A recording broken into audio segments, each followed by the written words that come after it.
Sénégal a renforcé ses mesures sanitaires pour lutter contre le Mpox ou variole du singe, à l'occasion de la célébration du Magal de Touba, une fête religieuse musulmane prévue ce vendredi. Ce pèlerinage religieux, qui attire entre 5 et 6 millions de fidèles, commémore l'exil au Gabon de Cheikh Ahmadou Bamba en 1895, fondateur de la confrérie mouride et pionnier de la ville de Touba. L'événement représente un défi sanitaire majeur alors que les cas de Mpox sont en recrudescence en Afrique. Environ 6 000 professionnels de santé ont été mobilisés pour surveiller et détecter rapidement les cas suspects. Le docteur Mamadou Dieng, responsable régional de la santé à Diourbel, indique que 180 sites de dépistage ont été mis en place avec des zones de quarantaine prévues pour isoler les cas confirmés. Les autorités ont insisté sur l'importance des gestes barrières, lavage des mains, éviter les contacts physiques rapprochés et porter des masques dans les zones de forte affluence. Ces mesures, bien que contraignantes, sont essentielles pour protéger les pèlerins et prévenir la propagation du virus, tout en permettant à la célébration de se dérouler dans les meilleures conditions possibles. Légumes, fruits et plantes aromatiques. Aucune technique de culture bio n'échappe à la maîtrise de Codou Diouf, qui, à force de recherche, de pratique et de patience, est parvenue à cultiver même la fraise chez elle, sur sa terrasse. Une passionnante expérience qu'elle ne cesse de renouveler depuis 11 années. Je m'appelle Madame Faye Codou. J'habite à Dakar, à la cité Sonatel de Malika. Je fais la culture bio. Je cultive des légumes, des arbres fruitiers et des arbres aromatiques. Je l'ai fait depuis 11 ans. Je le fais sur les tables et des pneus et des bassines et des pots de 10 litres. Femme active, elle fait tout de ses propres mains. Des tables qui accueillent les cultures à l'entretien quotidien. Codou, qui se plaît dans ce qu'elle fait, consacre sa vie au micro-jardinage. Une pratique simple d'apparence, mais qui nécessite attention, rigueur et amour des plantes. Ça demande beaucoup de choses parce que j'achète des planches pour faire une table. J'achète du substrat, c'est le coq d'arachide et le bal de riz pour faire le substrat. Et le macro-micro pour alimenter les arbres. Ça demande beaucoup d'investissement parce que je prépare les tables, j'achète les graines pour semer et pour alimenter, j'achète du produit, le macro-micro. À la base, Codou voulait juste manger bio parce qu'il faut dire que le mal du monde en termes d'OGM n'épargne pas le Sénégal. Mais aujourd'hui, sa production, qui a augmenté au fil des années, trouve preneur. Des Sénégalais lui achètent des tables pour expérimenter sa pratique chez eux. Ça rapporte beaucoup de choses parce que je mange bio, je mange sain, moi et ma famille. Oui. Même les tables, je les vends. Je vends les tables, je vends les légumes, du nana, tout ce que vous voulez. Même les arbres fruitiers, je les vends. Mes difficultés, c'est la terrasse. Les arbres commencent à développer. Je ne peux pas les laisser sur la terrasse. Le micro-jardinage a toujours été une pratique courante au Sénégal, pratiquée par des familles et même des élèves à l'école. Malheureusement, il tend à disparaître avec le manque d'espace, mais aussi et surtout de temps.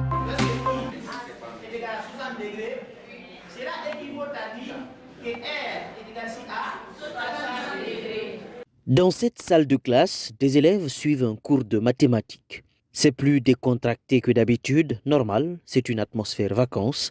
Ils sont tous là pour les cours de vacances, l'occasion de préparer l'année prochaine. Et la plupart des candidats restent à la maison pendant les vacances, mais d'autres choisissent de venir suivre les cours et c'est une très bonne décision parce que nous constatons qu'à la rentrée, les professeurs ont des difficultés à dispenser leurs cours.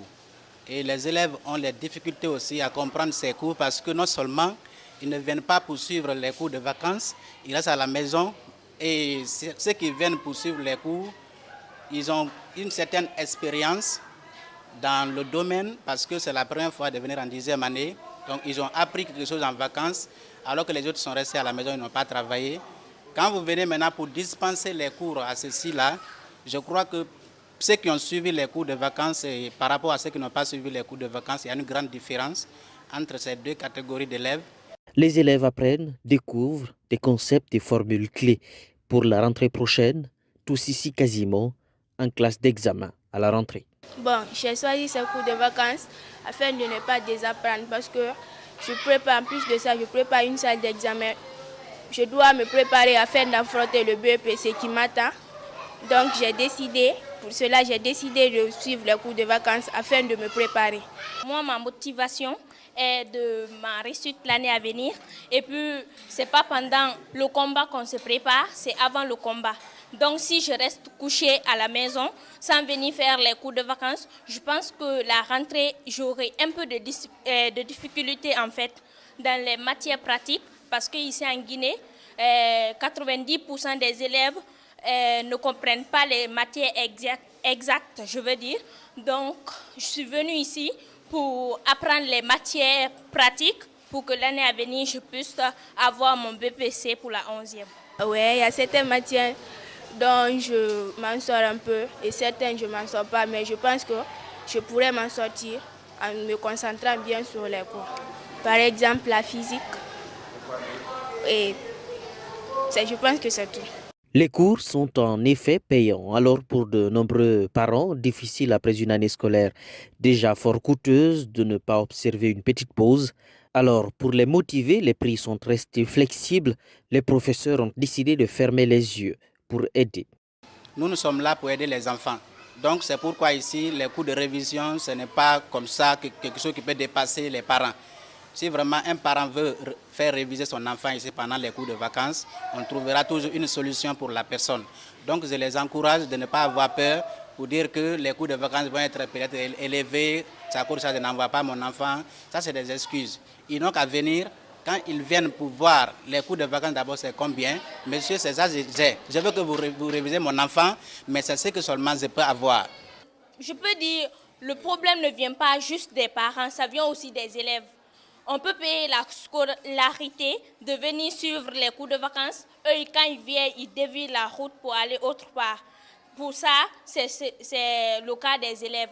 Il y a d'autres encore, leurs parents ont de l'argent et qu'on paye bien leurs cours de révision, mais c'est-à-dire ils ne mettent pas la pression sur les élèves de venir. C'est-à-dire les élèves font du n'importe quoi. Il y a d'autres encore qui n'ont pas les moyens. Pour eux, quand même, je peux dire, c'est manque de moyens. Les élèves ne sont pas tenus d'être là tous les jours de la semaine et ne suivent que des cours jugés difficiles. Beaucoup de facilité pour permettre aux élèves et aux parents de pouvoir intégrer ce programme.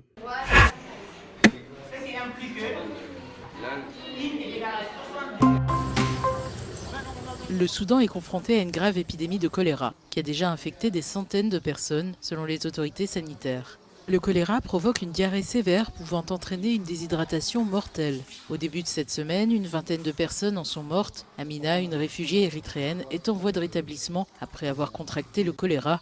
Sa fille, qui présente également des symptômes, se repose à ses côtés. Vers 8 heures ce matin, j'ai emmené ma fille à la clinique. Les médecins l'ont examinée, vérifié son poids et lui ont donné des médicaments. Grâce à Dieu, son état s'est amélioré depuis. L'Agence des Nations Unies pour les réfugiés a signalé que la propagation du choléra est particulièrement préoccupante dans les États de Kassala, Guedaref et Jazira, où de nombreux réfugiés sont installés. Le docteur Khalid espère pouvoir sensibiliser les populations pour freiner la propagation de la maladie. Nous travaillons en coordination avec nos partenaires œuvrant dans le domaine de la santé pour former le personnel de santé, évaluer les cas, aménager des espaces de confinement dans les camps de réfugiés et former des volontaires chargés de sensibiliser la population au choléra et à ses risques dans les camps.